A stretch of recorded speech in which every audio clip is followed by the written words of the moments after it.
Hoje, enquanto pensamos sobre em como Cristo Ansanhon andou no caminho do Evangelho por 37 anos, vamos tomar um tempo para estudar a Palavra de Deus com o título O Pai Ansanhon é Deus, Cristo que veio pela segunda vez. Sempre que testificamos sobre Cristo Ansanhon, a Mãe Celestial e o Evangelho, muitas pessoas nos perguntam: por que vocês acreditam que Ansanhon é Deus? Algumas pessoas perguntam por quê, quando na verdade querem dizer como pode Deus vir a esta terra em carne como nós? Em outras palavras, quando encontramos essas pessoas, o que elas realmente estão perguntando é: ele não é um mero homem? Sempre que encontramos essas pessoas, precisamos refletir sobre o motivo de crermos que Cristo Ansanhon é Deus e construirmos nossa fé nele. Por que você acredita que Ansanhon é Deus? Quando nos é perguntado de repente por que você acredita que Ansanhon é Deus, devemos estar prontos para dar uma resposta clara e simples através da Bíblia, para que não entremos em pânico pensando: onde estão esses versículos? Podemos responder: Cristo Ansanhon é Deus porque Ele nos prometeu a vida eterna que apenas Deus pode dar. Ou, Ele é Deus porque Ele nos deu o perdão de pecados que apenas Deus tem autoridade para dar. Ou, Ele é nosso Deus porque Ele pregou a nova aliança que apenas Deus pode fazer. Isso porque a Bíblia e os profetas testificam que aquele que cumpre todas essas coisas é Deus, a quem nós devemos receber. A Bíblia diz que devemos reconhecer Deus quando Ele vier em carne como um homem e habitar entre nós. Quando Jesus veio a esta terra em carne, há 2000 anos, as pessoas ficaram em dúvida sobre Ele, pensando: Ele realmente é o Cristo? Ou Ele é só um profeta? Ou simplesmente um mestre bem versado na Bíblia?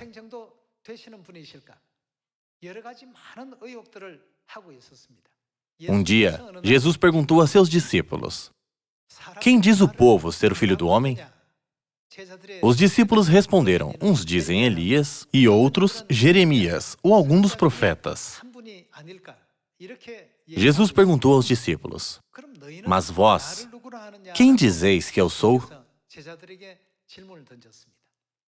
As pessoas pensavam em Jesus como um profeta ou como mestre que tinha mais conhecimento sobre a lei do que os outros. Porém, Pedro disse: tu és o Cristo, o Filho do Deus vivo. Uma profecia sobre o Filho de Deus foi dada através do profeta Isaías 700 anos antes de Jesus vir à Terra. No livro de Isaías, capítulo 9, versículo 6, está escrito: porque um menino nos nasceu, um filho se nos deu, o governo está sobre os seus ombros, e o seu nome será Maravilhoso Conselheiro, Deus Forte, Pai da Eternidade, Príncipe da Paz. Isso foi escrito pelo profeta Isaías, certo? Quando Pedro disse: tu és o Cristo, o Filho do Deus vivo, ele estava confessando: tu és Deus que veio a esta terra como um filho. O quanto Jesus deve ter ficado satisfeito? Embora Jesus nunca tenha revelado a sua identidade, ele ficou satisfeito em ouvir Pedro responder certo. Jesus respondeu a Pedro: bem-aventurado és, Simão Barjonas, porque não foi carne e sangue que te revelaram, mas meu Pai que está nos céus. Hoje, nós sabemos do fato de que Cristo Ansanhon é Deus. Isso não foi revelado a nós por um homem, mas foi Deus quem nos ensinou.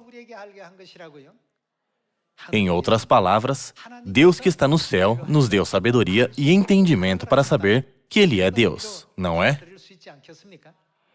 Então, por que cremos que o Pai Ansanhon é Deus, Cristo que veio a esta terra pela segunda vez? Ele é Deus porque Ele estabeleceu Sião. Ele é Deus porque Ele cumpriu a profecia de Davi. Ele é Deus porque nos deu a vida eterna. Ele é Deus porque nos deu o perdão de pecados. Podemos dar muitas respostas curtas, mas hoje vamos encontrar uma evidência e reconhecer Deus que aparece em carne sob o subtítulo Cristo Ansanhon é Deus porque Ele nos dá a árvore da vida do Jardim do Éden. De acordo com o ensinamento descrito no Evangelho de João, capítulo 5, versículo 39, a Bíblia foi escrita para testificar sobre Deus que veio em carne. Examinais as Escrituras, porque julgais ter nelas a vida eterna. E são elas mesmas que testificam de mim. Se alguém disser o Cristo, mas não cumpre as profecias da Bíblia, ele é um falso Cristo. Ele deve ser capaz de mostrar uma clara evidência, testificando-a através da Bíblia.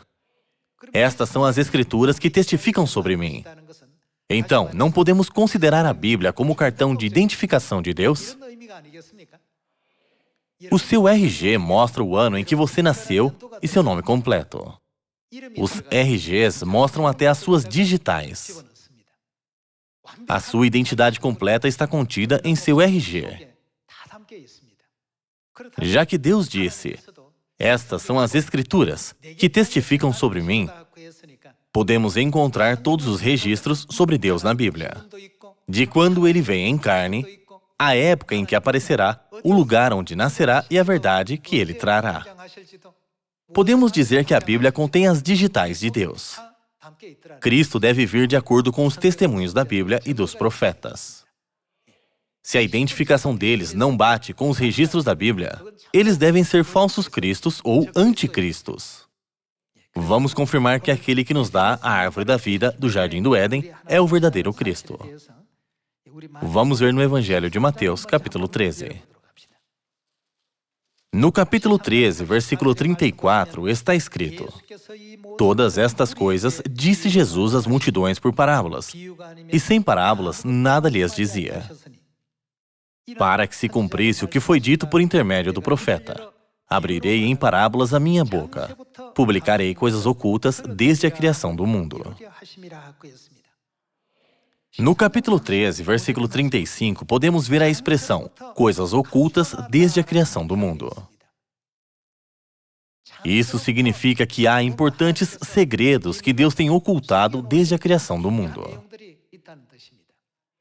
Entre os 66 livros da Bíblia, o livro do Gênesis contém um registro sobre a criação do mundo, certo?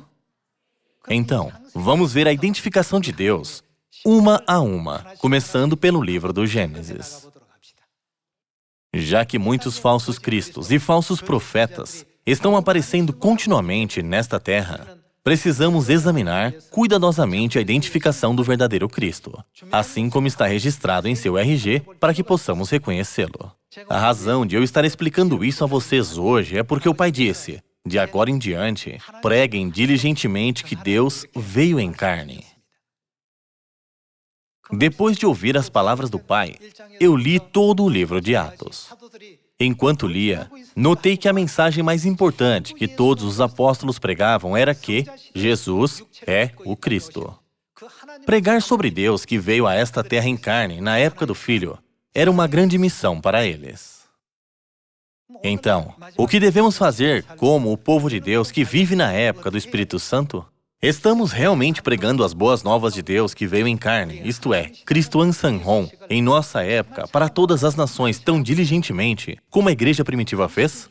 Eu não estou dizendo que não estamos pregando sobre o Pai e a Mãe Celestiais. Porém, em comparação com o quanto temos pregado sobre o sábado, a Páscoa e a verdade da Nova Aliança, eu sinto que não pregamos tanto sobre eles. Há muitas coisas que nós podemos estudar. Porém, agora, vamos focar na árvore do conhecimento do bem e do mal e na árvore da vida, indo para o livro do Gênesis, capítulo 2. No capítulo 2, versículo 8, está escrito: E plantou o Senhor Deus um jardim no Éden, na direção do Oriente, e pôs nele o homem que havia formado. Do solo fez o Senhor Deus brotar toda sorte de árvores agradáveis à vista e boas para alimento, e também a árvore da vida no meio do jardim e a árvore do conhecimento do bem e do mal. Deus colocou o Jardim do Éden na terra como uma cópia para nos ensinar sobre a realidade, o eterno reino dos céus. No Jardim do Éden, Deus criou a árvore da vida e a árvore do conhecimento do bem e do mal. No Evangelho de Mateus, capítulo 13, Deus disse que Ele falou tudo por parábolas. Portanto, tudo o que aconteceu no Jardim do Éden é também uma parábola que contém um significado profético importante. No livro do Apocalipse, capítulo 12, Deus já interpretou a serpente que enganou Eva como a antiga serpente, o diabo ou Satanás. Com isso, não podemos entender que tudo o que aconteceu no Jardim do Éden é uma parábola? Vamos ver sobre a árvore da vida e a árvore do conhecimento do bem e do mal no capítulo 2, versículo 17. Mas da árvore do conhecimento do bem e do mal não comerás, porque no dia em que dela comeres, certamente morrerás. Porém, no capítulo 3, podemos ver que Adão e Eva acabaram caindo na tentação da serpente e comeram da árvore do conhecimento do bem e do mal. Vamos ver o capítulo 3, versículo 1. Mas a serpente mais sagaz que todos os animais selváticos que o Senhor Deus tinha feito, disse à mulher: é assim que Deus disse, não comereis de toda a árvore do jardim? Respondeu-lhe a mulher: do fruto das árvores do jardim podemos comer. Mas do fruto da árvore que está no meio do jardim, disse Deus: dele não comereis, nem tocareis nele, para que não morrais. Então a serpente disse à mulher: é certo que não morrereis. Porque Deus sabe que no dia em que dele comerdes, se vos abrirão os olhos e, como Deus, sereis conhecedores do bem e do mal. Vendo a mulher que a árvore era boa para se comer, agradável aos olhos e árvore desejável para dar entendimento, tomou-lhe do fruto e comeu, e deu também ao marido, e ele comeu. Abriram-se então os olhos de ambos, e, percebendo que estavam nus, cozeram folhas de figueira e fizeram cintas para si. No final, Adão e Eva foram tentados pelo diabo e comeram do fruto proibido. Sobre a árvore do conhecimento do bem e do mal, Deus disse: quando dela comeres, certamente morrerás. Isso foi o que Deus disse sobre essa árvore. Porém, o que a serpente disse? Mesmo que coma, você não morrerá. Ela disse o oposto do que Deus disse. Adão e Eva acabaram comendo da árvore do conhecimento do bem e do mal, cometendo o pecado original. Como resultado, toda a humanidade herdou o pecado de Adão e Eva e foram destinados à morte. Então, há alguma forma da humanidade ser libertada da maldição eterna da árvore do conhecimento do bem e do mal? Essa é uma situação muito difícil. O registro do livro do Gênesis é tão famoso que muitas pessoas que não acreditam em Deus sabem sobre ele. Todo mundo sabe muito bem que Adão e Eva comeram da árvore do conhecimento do bem e do mal. Mas eles não sabem sobre a árvore da vida. Vamos ver o ensinamento que Deus deu sobre a árvore da vida no capítulo 3, versículo 22. Então, disse o Senhor Deus: eis que o homem se tornou como um de nós, conhecedor do bem e do mal. Assim, que não estenda a mão e tome também da árvore da vida e coma e viva. Por quanto tempo eles viverão? Eternamente. Deus ensinou a eles que comer da árvore do conhecimento do bem e do mal resultaria em morte, e que comer da árvore da vida resultaria em vida eterna. Então, mesmo que Adão e Eva tenham se tornado mortais ao comer da árvore do conhecimento do bem e do mal, o que teria acontecido se eles tivessem comido da árvore da vida? Eles teriam vivido eternamente. Porém, Deus proibiu os pecadores de se aproximar e comer da árvore da vida. No versículo 23 está escrito: o Senhor Deus, por isso, o lançou fora do jardim do Éden, a fim de lavrar a terra de que fora tomado. E, expulso o homem, colocou querubins ao oriente do jardim do Éden, e o refulgir de uma espada que se revolvia para guardar o caminho. Deus guardou qual caminho? Da árvore da vida. Como consequência de sua desobediência, Adão e Eva foram expulsos do jardim do Éden. E Deus bloqueou o caminho para a árvore da vida, colocando querubins com espadas flamejantes para que ninguém se aproximasse. Há um detalhe específico nessa cena que devemos prestar atenção. Quem bloqueou o caminho para a árvore da vida no jardim do Éden? Foi Deus quem bloqueou o caminho de acordo com a sua ordem. Então, quem tem autoridade para desbloquear o caminho? Somente Deus pode desbloquear o caminho para a árvore da vida. Irmãos e irmãs, cada personagem dos filmes e romances tem o seu próprio papel. Há muitos papéis diferentes. O protagonista, os pais e amigos do protagonista, e até o inimigo do protagonista. Todos têm um papel diferente. Da mesma forma, a Bíblia nos ensina que somente Deus pode exercer o papel de abrir o caminho para a árvore da vida. Ninguém pode exercer esse papel só porque leu a Bíblia milhares de vezes. Esse papel só pode ser desempenhado por Deus quando Ele vier em carne. Como a ordem de bloquear o caminho para a árvore da vida veio de Deus, ninguém tem autoridade para anular as ordens de Deus. Na antiga dinastia, a ordem de um rei não tinha grande autoridade. Mesmo que um governador dissesse, eu me recuso a obedecer às ordens do rei, ele seria sentenciado à morte. Todos tinham que obedecer à ordem do rei. Se funciona assim com a humanidade que vive neste pequeno planeta Terra, como será com respeito à ordem de Deus no céu? Há alguém em todo o universo que ousaria desobedecer à ordem de Deus? Não há ninguém. Já que Deus disse, bloqueie o caminho, quem é o único que pode dizer, desbloqueie o caminho, para que o caminho à árvore da vida possa ser aberto? É somente Deus, certo?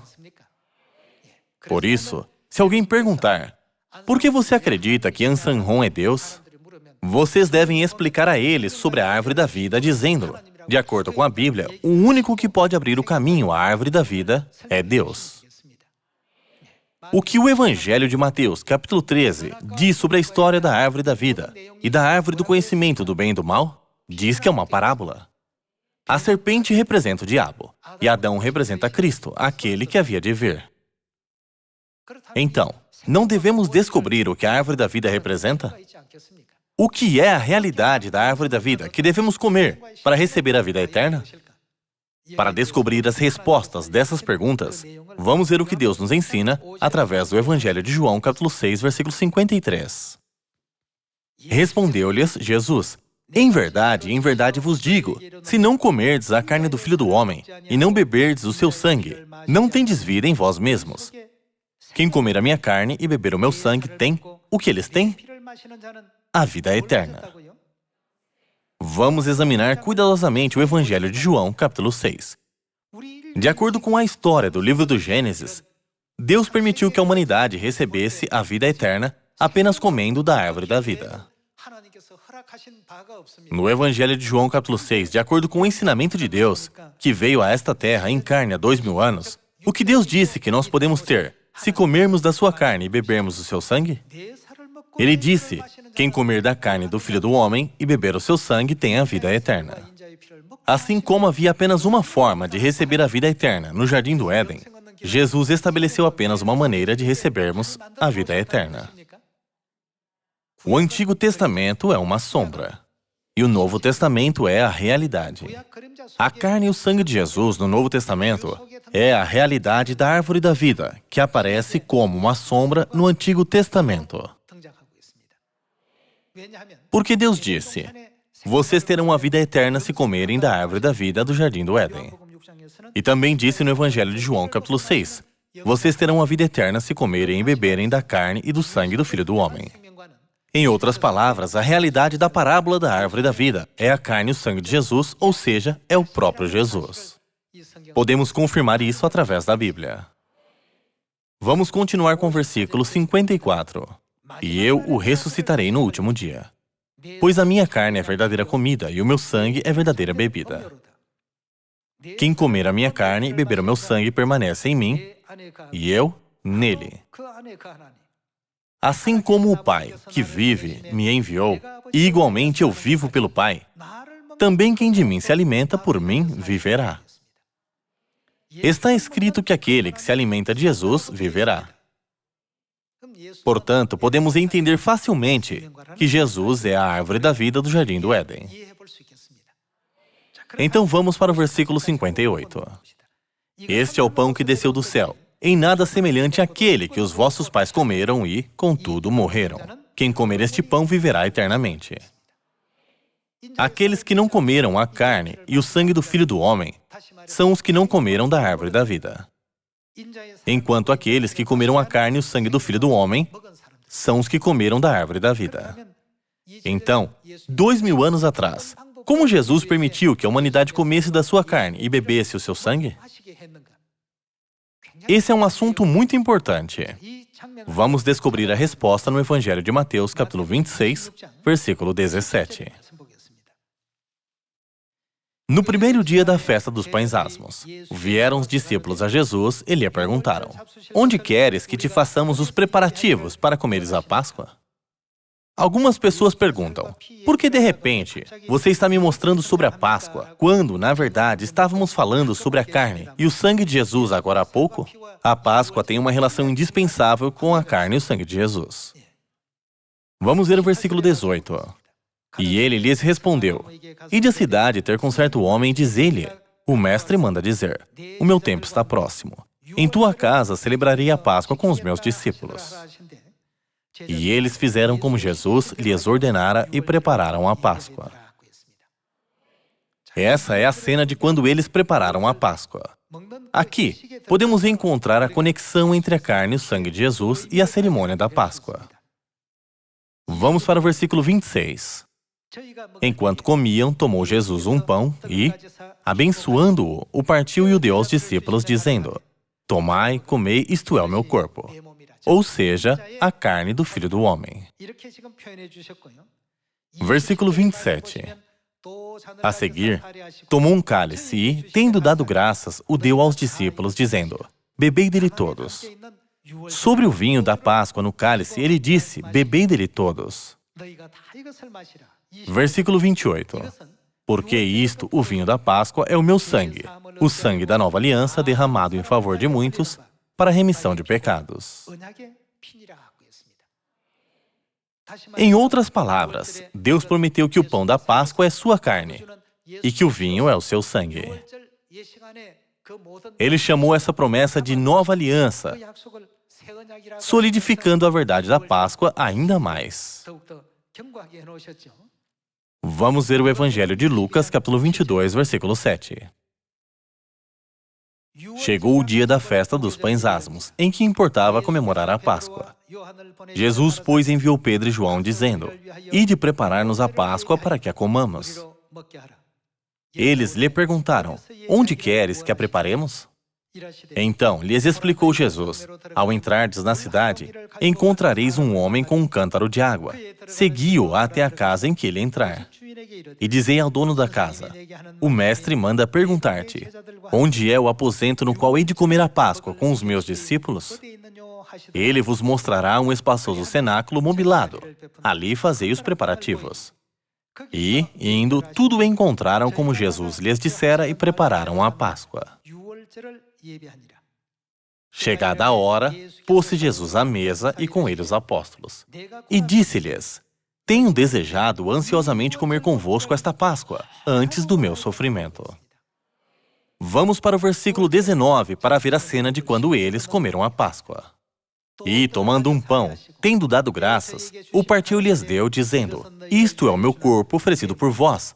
Partindo e dando a eles o pão da Páscoa, ele disse: isto é o meu corpo, ou seja, a minha carne. Fazei isto em memória de mim.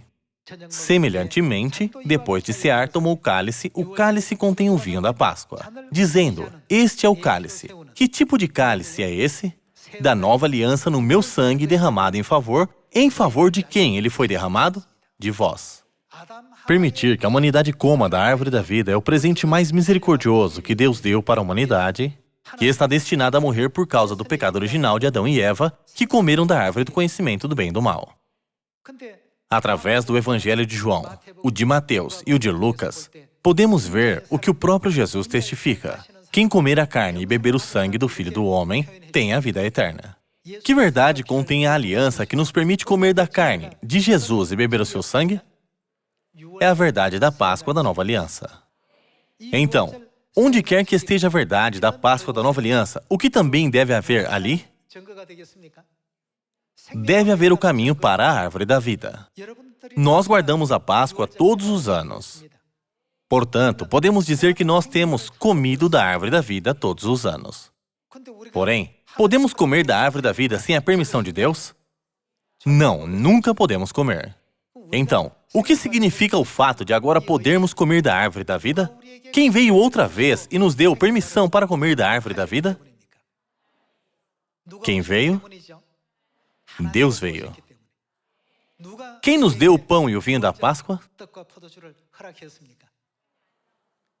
O Pai, Ansanhon, junto com a Mãe Celestial, Nova Jerusalém. Cristo Ansanhon abriu todas as portas que estavam fechadas. Então, quem deve ser ele? Eis que este é o nosso Deus, em quem esperávamos, e ele nos salvará. 2000 anos atrás, os fariseus e os mestres da lei perseguiram e caluniaram Jesus. Eles também fizeram coisas ímpias contra Jesus sempre que ele ia e pregava o Evangelho. Há pessoas como eles na época atual também. Vamos ler o livro de Isaías, capítulo 51, versículo 7. Ouve-me, vós que conheceis a justiça, vós, povo em cujo coração está a minha lei, não temais o opróbrio dos homens, nem vos turbeis por causa das suas injúrias. De acordo com o profeta Isaías, haverá alguns do povo de Deus que ficarão assustados com os insultos dos outros e temerão o seu opróbrio. É por isso que Deus já nos avisou sobre eles. Versículo 8. Porque a traça os roerá como a um vestido, e o bicho os comerá como a lã, mas a minha justiça durará para sempre, e a minha salvação para todas as gerações. Desperta, desperta, arma-te de força, braço do Senhor. Desperta como nos dias passados, como nas gerações antigas. Não és tu aquele que abateu o Egito e feriu o monstro marinho? Não és tu aquele que secou o mar, as águas do grande abismo? Aquele que fez o caminho no fundo do mar, para que passassem os remidos? Assim voltarão os resgatados do Senhor e virão a Sião com júbilo. E perpétua alegria lhes coroará a cabeça. O regozijo e a alegria os alcançarão, e deles fugirão a dor e o gemido. Irmãos e irmãs, já que o nosso sofrimento e perseguição já foram profetizados, nós enfrentaremos o opróbrio dos homens quando testificarmos sobre Cristo Ansanhon e a Mãe Celestial, Nova Jerusalém. Tem que haver o opróbrio dos homens porque foi profetizado. Porém, se nos rendermos e desistirmos, assustados com o opróbrio deles, não podemos dizer que somos o povo de Deus que tem a sua lei em seu coração. Por isso, vamos pensar no Pai mais uma vez, que veio a esta terra em carne e andou no caminho do Evangelho por 37 anos para dar à humanidade a árvore da vida. A Bíblia e os profetas firmemente testificam o fato de que Cristo Ansanhon certamente é o nosso Deus. Vamos confirmar isso lendo o livro de Isaías, capítulo 25, versículo 6. O Senhor dos Exércitos dará neste monte, este monte se refere ao Monte Sião, a todos os povos um banquete de coisas gordurosas, uma festa com vinhos velhos. Está escrito que Deus preparará uma festa com vinhos velhos, pratos gordurosos com tutanos e vinhos velhos bem clarificados. Destruirá neste monte a coberta que envolve todos os povos, e o véu que está posto sobre todas as nações. Tragará a morte para sempre. Como Deus tragará a morte para sempre? Ele destruirá a morte para sempre com vinhos velhos. Em outras palavras, com o pão e o vinho da Páscoa. Vamos continuar com o versículo 8. Tragará a morte para sempre e, assim, enxugará o Senhor Deus as lágrimas de todos os rostos e tirará de toda a terra o opróbrio do seu povo, porque o Senhor falou. Versículo 9. Naquele dia se dirá, eis que este, quem é ele? É o nosso Deus, em quem esperávamos, e ele nos salvará. Certamente, Deus é aquele que traz à humanidade a árvore da vida. A realidade da árvore da vida não é a verdade da Páscoa? Todos os 66 livros da Bíblia, incluindo o profeta Isaías, consistentemente testificam que aquele que trará a Páscoa, a verdade da vida para a humanidade é nosso Deus. A Bíblia também testifica sobre o dia em que Deus virá a esta terra para trazer a verdade da Páscoa. Na Bíblia, Deus diz, quando já os seus ramos se renovam e as folhas brotam, eu estarei às portas. Tudo sobre a sua vinda está escrito na Bíblia. Isso não é incrível? Aquele que veio a esta terra com essa clara evidência não é o nosso Pai Celestial, Cristo Ansanhon? Ele veio a esta terra para dar à humanidade a árvore da vida, ou seja, a Páscoa.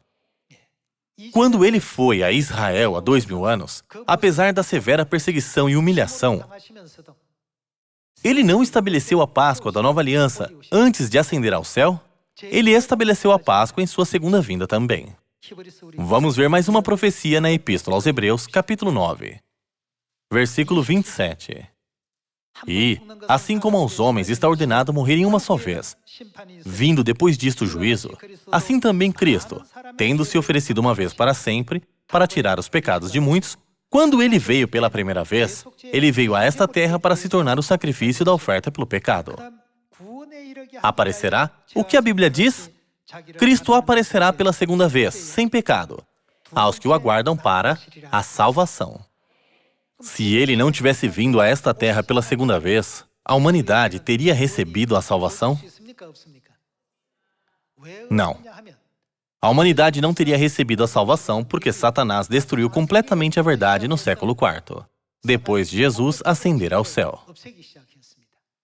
O culto dominical foi oficialmente instituído em 321 d.C. Quando o culto dominical apareceu, o sábado gradualmente desapareceu.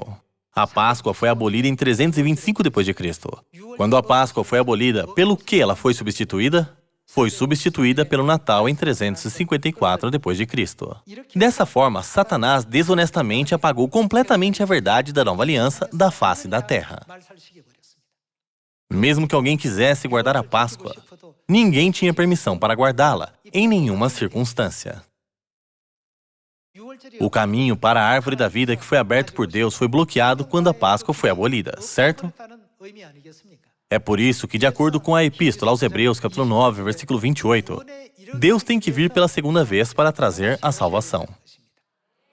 Já que apenas Deus pode abrir o caminho para a árvore da vida, para a nossa salvação, então, aquele que desbloqueia a árvore da vida é Deus, Cristo, que aparece pela segunda vez. Hoje, vamos observar as várias igrejas ao nosso redor. A maioria das pessoas que vão para a igreja nem sabem o que é a Páscoa, muito menos aguardam, embora ela esteja na Bíblia. Por que Satanás escondeu a Páscoa para que as pessoas não aguardassem? Não está escrito no livro de Daniel, capítulo 7, que Satanás mudaria os tempos e a lei? Quando Satanás esconde o mandamento da vida de Deus, por fim, quem lhe está impedindo que as pessoas conheçam? Deus. A sua intenção é impedir que as pessoas conheçam Deus. Para fazer as pessoas desobedecerem tudo o que vem da boca de Deus, Satanás deve impedi-los de conhecer a Deus. É por isso que Satanás continua a mudar os tempos e as leis. Assim que aprendemos sobre a Páscoa, pensamos, a Páscoa é a árvore da vida. Então, quem proclamou essa verdade da salvação para a humanidade? Mais tarde, descobrimos que foi o Pai Celestial, Cristo Ansanhon. Foi por isso que o profeta Isaías escreveu no livro de Isaías, capítulo 25, Eis que este é o nosso Deus, em quem esperávamos, e Ele nos salvará. Irmãos e irmãs, quem nos trouxe o pão e o vinho da Páscoa, ou seja, a árvore da vida? Foi o Pai Ansanhon. Então, quem é ele? Ele é aquele de quem a Bíblia e os profetas testificam. Deus veio a esta terra pela segunda vez para salvar a nós, pecadores que estávamos destinados à morte. Apenas com o propósito de salvar os seus filhos, Ele veio a esta terra para proclamar e nos ensinar a Páscoa da Nova Aliança. Ao guardar essa verdade da Páscoa, agora nós temos a salvação. E o reino dos céus está esperando por nós. Estamos vivendo com essa esperança e alegria. Vamos nos esforçar para testificar sobre o nosso Pai em Samaria e até aos confins da terra, proclamando: o Pai Ansanhon é o verdadeiro Deus. Estou ansiosamente pedindo a vocês que sejam os filhos de Sião, que pregam esse último evangelho com todo o seu coração. Eu espero que vocês tenham recebido muita graça com o sermão de hoje. Muito obrigado.